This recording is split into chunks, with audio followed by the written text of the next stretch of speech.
Hey, what's going on, everyone? Joe Menza here. We're going to do another little sketchbook painting. And I'm going to use the back of one of the pages of the sketchbook. There's already a painting on the other side of this one. And you can use both sides. So if you have 25 pages in your sketchbook, you can do 50 paintings. And so you can have these essentially be two-sided. Let's clip this down a little bit better here. Better to clip them together. So we have our fan brush portable palette. And I like to get all the colors wet here when they get dry like this. You can see I've been using a lot of white. That's kind of what happens. So we take our yellow ochre. We're going to do a sky.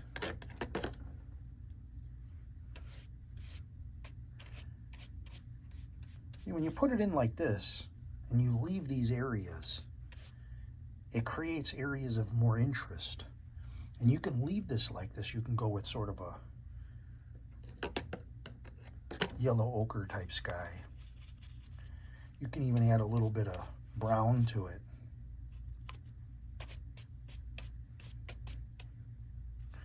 Sort of a golden glow, but you can add a little bit of brown to it.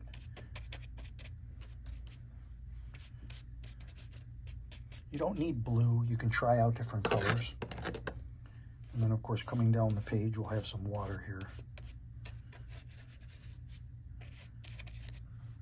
And so let this dry. That's the exciting part of watercolor, is when it dries. You're waiting for that effect to take place when it absorbs into the paper and it gives you that unique look. That's what watercolor artists love about watercolor painting. So if we were going to do, say, this is dry down here for the most part. If we take and we just kind of glide the brush across, we will leave little areas of water or of light just by light brushing. That will create sort of those little sparkles that everyone likes in the water. Let's kind of close this out over here. So we want more light coming from here. And the lightest way to do it is to leave areas of light in the water.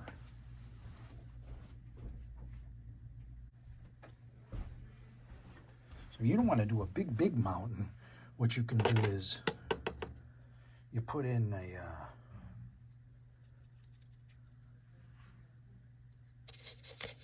let's see.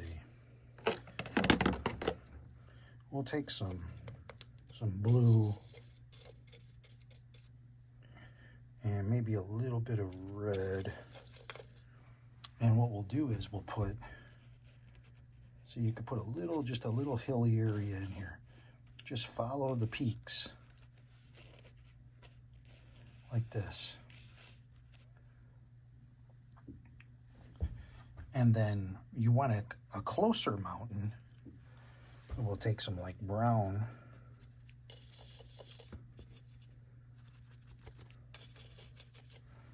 And we'll take and put sort of this hill coming in.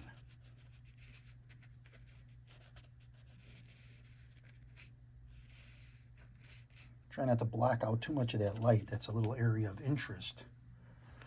And then we'll just kind of grab a little bit more brown, a little more blue.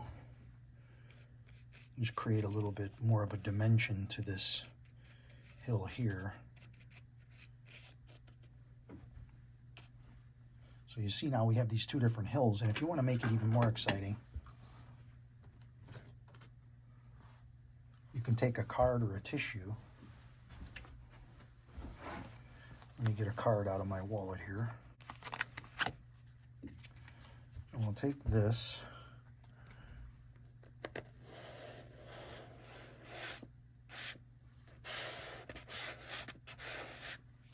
Now sometimes that'll happen. There's a lot of water on the page. Never fear though, because you can always come back in and grab more of the color you need. And just let those tops show.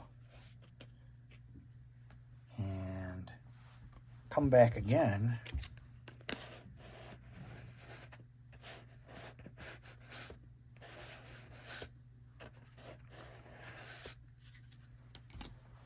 And then even one more time. And just kind of cover up some of those areas. Just make it look interesting. A little bit of blue, a little bit of Payne's gray. And I covered up a little of that light area that I didn't want to, but that's okay. So we just want to look like there's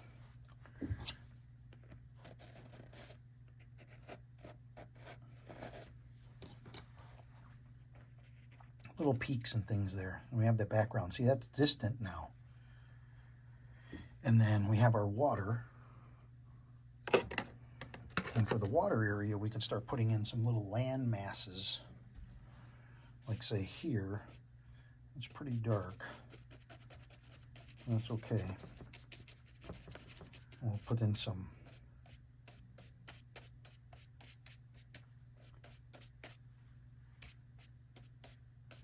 using the brush like a sweeping motion.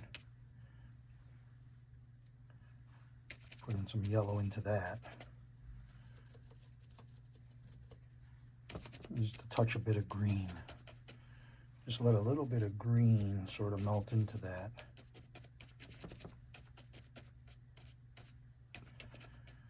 Turn the brush, you can get some interesting things going on like that. And then finally we could take a little more brown and blue. More brown than blue. Kind of come in this way, we can create the illusion that there's a little bit more land mass here. And then have the water around. And if you don't like that, you can always come back and put some blue in. I'm trying to coordinate with the sky there a little bit. If we take and put a little, say even a little bit of blue in there.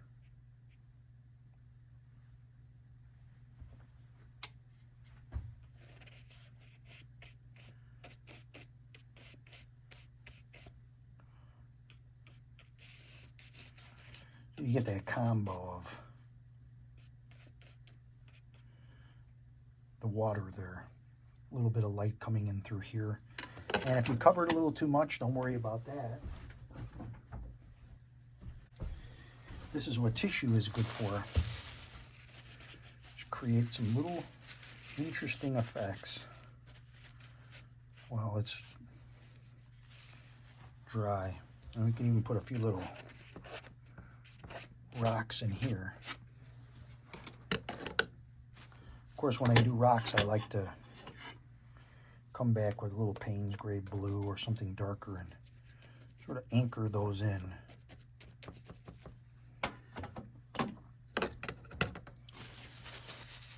And let's get a little radical here. I wasn't really wild about that. I'm not really wild about how that's looking. So I wiped a little of that off. I'm going to come back and I'm going to take some of this blue. Actually, there's a little bit of white on my palette. And it's not the end of the world. Watch this. Oh, wow. Look at that. Look at that. Look at that. It's totally changed the...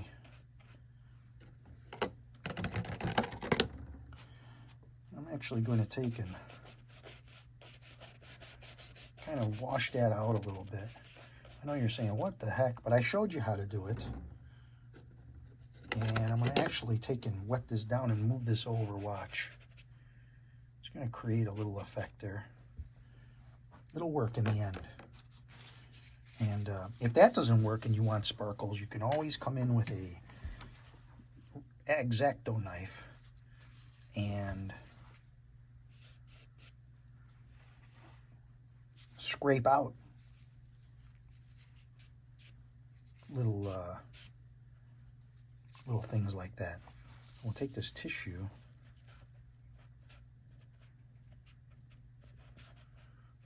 and we'll get some of that light back in there, see?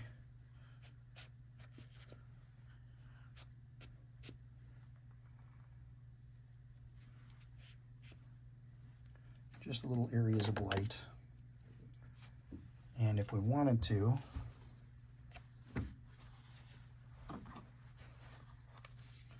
if I wanted any more of that blue, I can simply bring that in like that.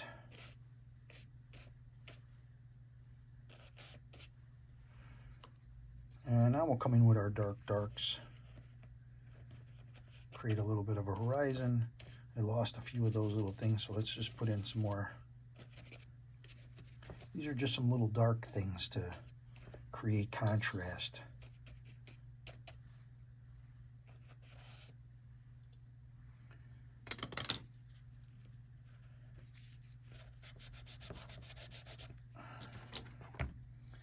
Just opening that back up a little bit while this is still wet.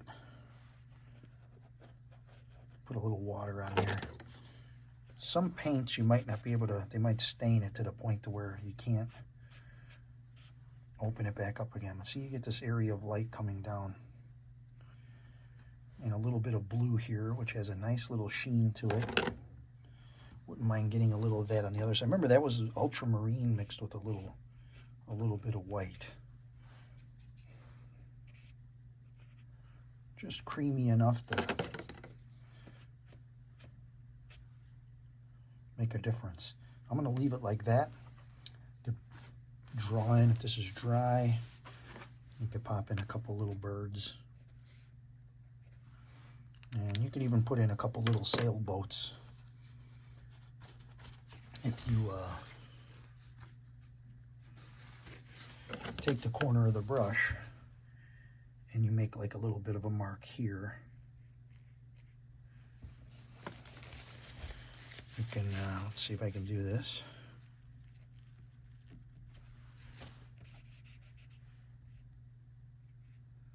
Better to use a piece of paper, but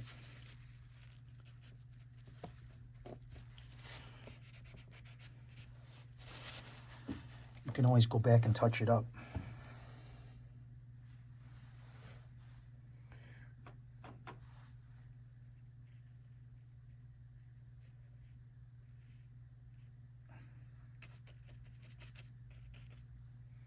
And there's a little sailboat there. Put a little underneath, and you have a little boat sailing back in there. That's it. I mean, that's a simple one in this sketchbook here. I hope you enjoyed that, and I'll see you on the next video. Okay, so after I finished this one, I decided, well, the sky just was a little bland with the water that I had done. So I took a little bit of that blue mixed with the white, and I just kind of put just a little bit of hint of it in the sky here. And that's it.